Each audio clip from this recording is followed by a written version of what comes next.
Hey everybody, today I'm talking about my top 10 Euro board games that take an hour or less to play. Now surprisingly, this list was pretty difficult to formulate because there aren't that many Euros that do take an hour or less. You know, even the short ones tend to take 75 to 90 minutes. So yeah, this was much more difficult than I had anticipated. But I've got 10 great games here to talk about after I give a shout out to the show sponsor, KIENDA.co.uk, who are my go-to online retailer, and if you use the link in my show notes or the QR code, then you can get 5% off your first order.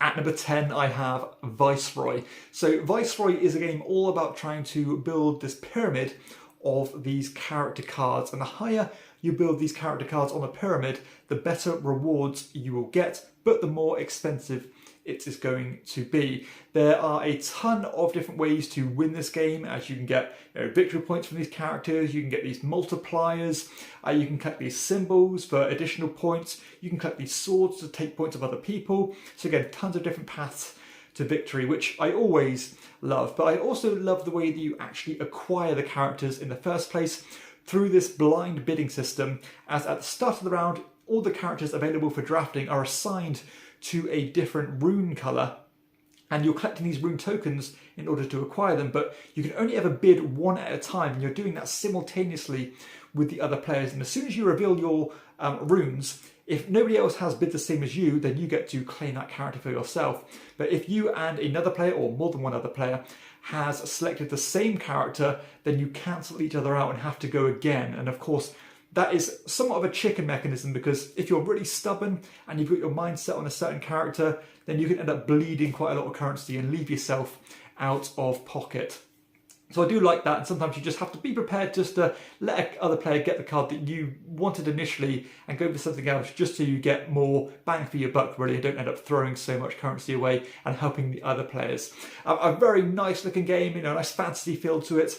Nice little ways you can get some passive income, as when you formulate a triangle of character cards, if you get all of the same matching colour, you get another bonus rune for doing that.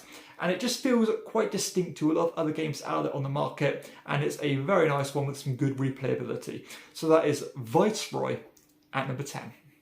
At number 9 I have The Palaces of Carrara. Now this is a more traditional Euro style game, but there are some pretty distinct things about it. The first thing I love about this game is the way that you acquire resources through this resource wheel, where each round you'll be loading it up with these different bricks of different colours, and some of these bricks are much rarer than others, and if you end up building a building with the rarer bricks, the bigger multipliers you're going to get when it comes to scoring particular cities. But this resource wheel is so interesting because you can either buy from the wheel, or you can rotate the wheel to make everything cheaper, not only for yourself, but of course for the other players too. So it has that somewhat pushy luck system where you want to get a good deal, but you don't want to wait too long, because all the best bricks will be bought at a great price by the other players. And as I said, you're going to be building buildings with it, you're going to be assigning them to different cities, and then a few times in the game you have an opportunity to score your cities by placing or claiming that particular city, which means that every other player cannot do it for the rest of the game.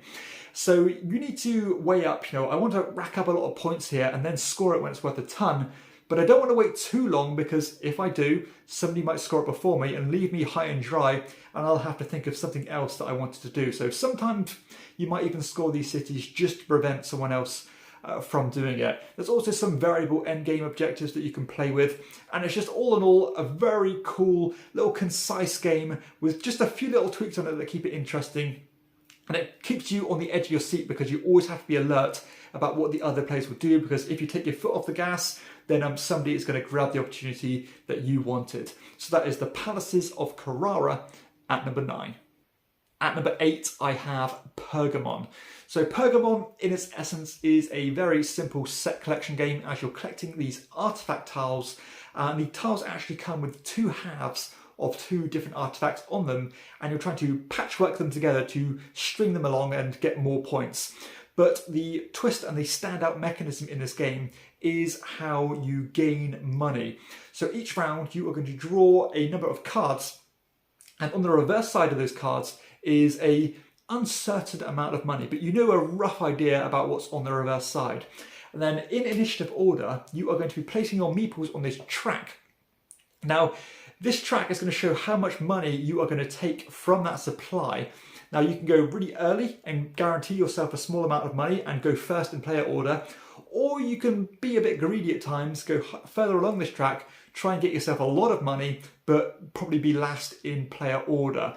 And bearing in mind that you do not know how much money is in the bag in the first place, sometimes the people who have been greedy might get left completely out of pocket because all the money has been gobbled up by the other players. So I love that mechanism. I've never ever seen it before, and I love things that are unique nowadays in board games. But again, the importance of that money mechanism tied with the initiative order to acquire the tiles that you want in the first place, it just comes together so harmoniously and creates some very crunchy decisions. That's pretty much the gist of the game. You play over, I think it's 12 rounds. Every now and then you score based on who's got the oldest artifacts of a different type. And it's just so enjoyable. And again, that money mechanism is so engaging, and I absolutely adore it. And that alone makes this game worth having. So that is Pergamon at number 8. At number 7, I have Finca, which is a resource management and contract fulfillment style game as you're collecting these different types of fruits and cashing them into complete contracts for points, essentially. But the way you gain these resources is used through this rondel system, as on this rondel you have a ton of different fruit types and you have a number of different of your meeples on them as well, or your pawns. And basically you have the option to move any of your pawns a number of spaces equal to the amount of meeples already on that spot. So if, say, me and another player were on a particular spot of the rondel, that's 2 people, therefore I can move twice on the rondel, and depending where I land, that will show the resource that I gain, but the quantity will be equal to the amount of people on the spot that I land. So sometimes you'll be getting a ton of resources through a single movement. And then after you've done that, you can cash in these donkey tokens, which you'll get every now and then as you move through and around the rondel to cash in the resources and get a relevant amount of points. But much like a lot of these games, this game comes with a few little twists that you might not have seen coming. The first of which is that all the resources are limited in their quantities, and as soon as you cannot take resources from the supply, or if they're not available, then everybody has to chuck those resources back into the supply and potentially wasted their turns from their previous efforts. And if somebody's being greedy and hoarding all the resources, then you can actually use that just to hurt your opponent. So it can feel a little bit nasty at times. And a further wrinkle to this game is that once you've depleted this stack of contracts, whoever has the highest total of a certain type of resource that they've collected from their previous contracts will get this bonus contract. So timing is quite important with this game as well, because you want to deplete a stack when you know you have the most of that resource type. Very straightforward, pretty tactical, more tactical than the games I tend to normally enjoy, but there's something about this one that's very charming. It's a lot of fun, and I enjoy it a lot. It's very satisfying when you get a ton of resources and can complete a ton of contracts at once.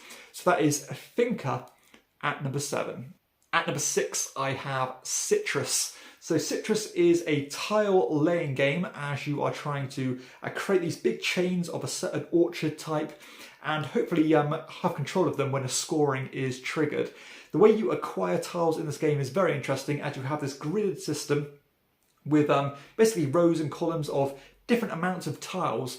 And when you draft a row or column, you have to pay a coin for each one you can take and immediately deploy it onto the map. But whenever you take a row or column, that's going to shift the layout and dynamic of the game for the next player. So whatever you do is going to affect the next player, which I really like. Now, this game is very difficult in terms of money management, not only because you need money to constantly buy new tiles and increase your presence on the map, but whenever you basically put something on the map, you claim it for yourself, and you have a limited amount of meeples to claim these different pathways or different bunches of tiles, meaning that sometimes you have to remove your meeples from the map, put it back onto your player board in order to get cash. But the more people you have on the map, the less cash you get when you take them off. So it really is this kind of conflict of mechanisms where I want presence on the map in order to actually score my points, but the more I have on the map, the less money I get when I take it off. Sometimes you get absolutely paralyzing decisions where you do not want to move anything, but you're forced to because you have no money left. And yeah, it's definitely one of those games that you have to be prepared to feel uncomfortable at times, and you will make mistakes the first time you play this one. I think this game is wonderful. I think it's one of the most underrated games of all time. It kind of ventures that borderline of being Euro with a little bit of abstract nature to it, but I think the game is fantastic. So that is Citrus at number 6. At number 5, I have St. Petersburg. So apologies in advance for this one because this is a difficult game to get a copy of with it being so rare, but who knows, one day it might get reprinted. But St. Petersburg is one of my favourite tableau building games, as you are building an engine to generate you money and to ultimately convert that into generating you points. But the twist on this game is the management of your cash. Because the turn structure is so regimented in this one, where each round a whole new display of characters will come out, or new buildings will come out. And at the end of those respective rounds, that is when those cards will trigger. So what that normally means is that the first phase in the game, all the characters that will generate you money will trigger, and you'll have to very carefully manage that money for the rest of the round before those characters will trigger again. And you'll often find yourself making mistakes by getting sucked in or drawn in to certain cards and leaving yourself out of pocket for the later phases in the game. And those are definitely where some really good cards come out and play. So this is one of those games where the more you play it, the more you'll start to avoid those pitfalls and maybe bypass some things that looked great at face value, but ultimately will not help you long term. And it's a great game to know when to switch your money building engine to a points building engine, because most of the good cards that will generate you points are very expensive. But the earlier you get them, the more turns they're going to start generating you points. So yeah, a very cool game in how to manage things. There's some interesting other cards that can throw different dynamics into the works as well. A little bit of track climbing and area control in terms of climbing these different resource tracks. And it's just a real clean throwback Euro. And you don't realise how important that turn structure is until you play this one. So that is St. Petersburg at number 5. At number 4, I have Peloponnese. Now this is a light civilization game with a degree of bidding and a huge portion of disaster aversion, as at the end of each round you'll be drawing these tokens at random, and when a certain number of a particular token type is drawn, then the game will fight against you and make you do some pretty horrible things, such as kill your population or force you to lose your resources or lose your money, these kind of horrible things that can really debilitate you. But the turn structure in this game is very simple, where you're bidding for these tiles which will get you victory points or increase your engine. And then you are trying to prepare yourself to best mitigate those disasters from hurting you. The scoring system at the end of the game is really cool, as I think you either compare the points you've gotten from your tiles, as in your buildings, and you compare that to your population, and the lowest of the two will be your score. And I tend to like it when games encourage you to balance things out, so you just don't go down one pathway and just completely spam something. So I like the way that works. It's a very interesting game. I think it holds up remarkably well for an older school Euro. Very clean, very straightforward, but that kind of twist and that excitement, and even if it's a negative excitement of drawing that next disaster, is really cool.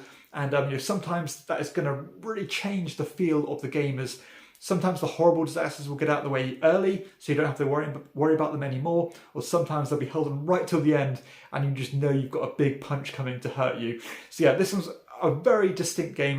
Definitely, I've got nothing else like this in my collection and I adore it. So that is Peloponnese at number 4.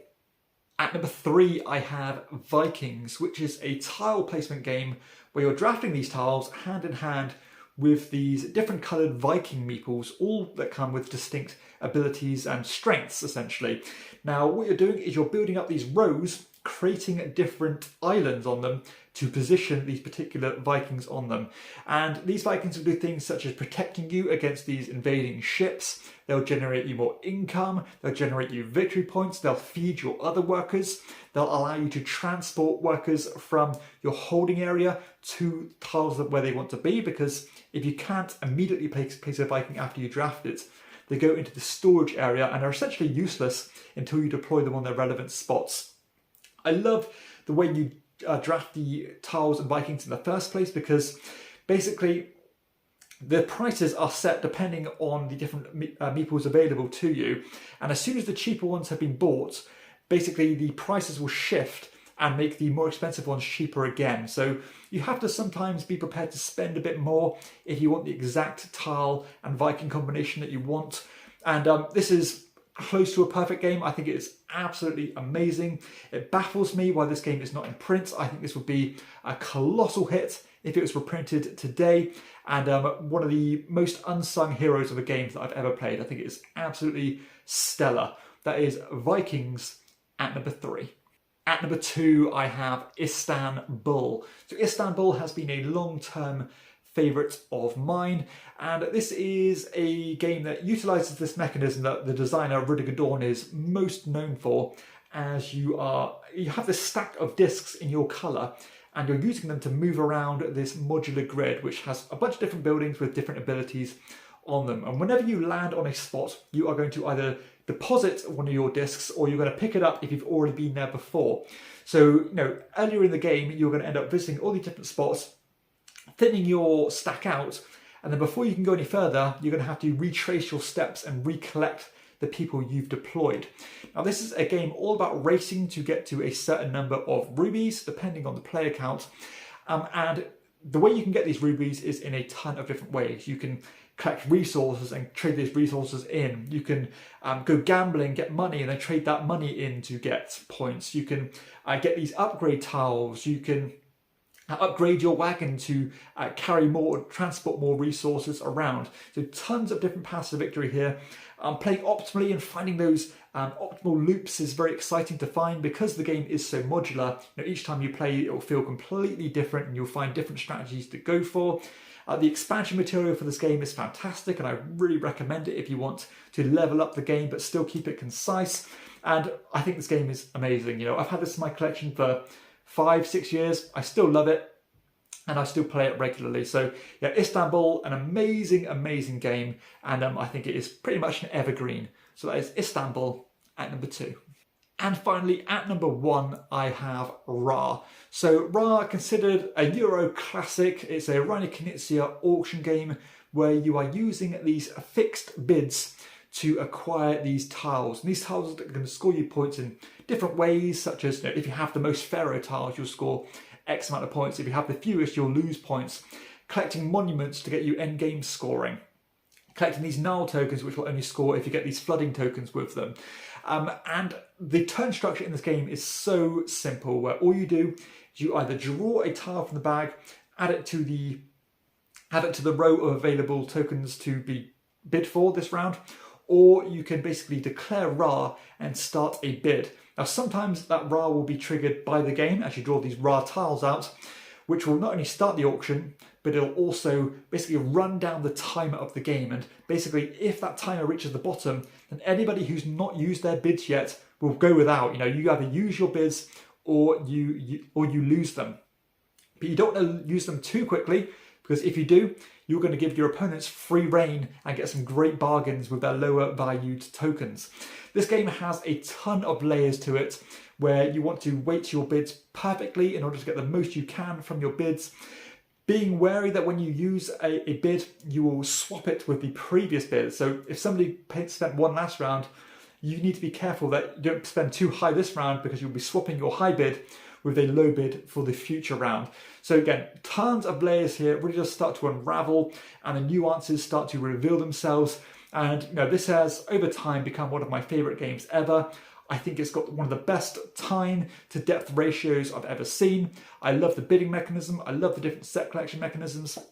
It is just a phenomenal game. So that is why Ra is at number 1. So there we have it, that concludes the video. Hopefully you have enjoyed it and discovered a game or two you didn't know about. Now sadly some of these games are harder to come by, but I would recommend tracking them down if you have the ability to do so. But if you have enjoyed the video, please be sure to hit like and subscribe to my channel and check out my other content too. And for everybody else, I'll see you next time on Chairman or the Board. Bye bye.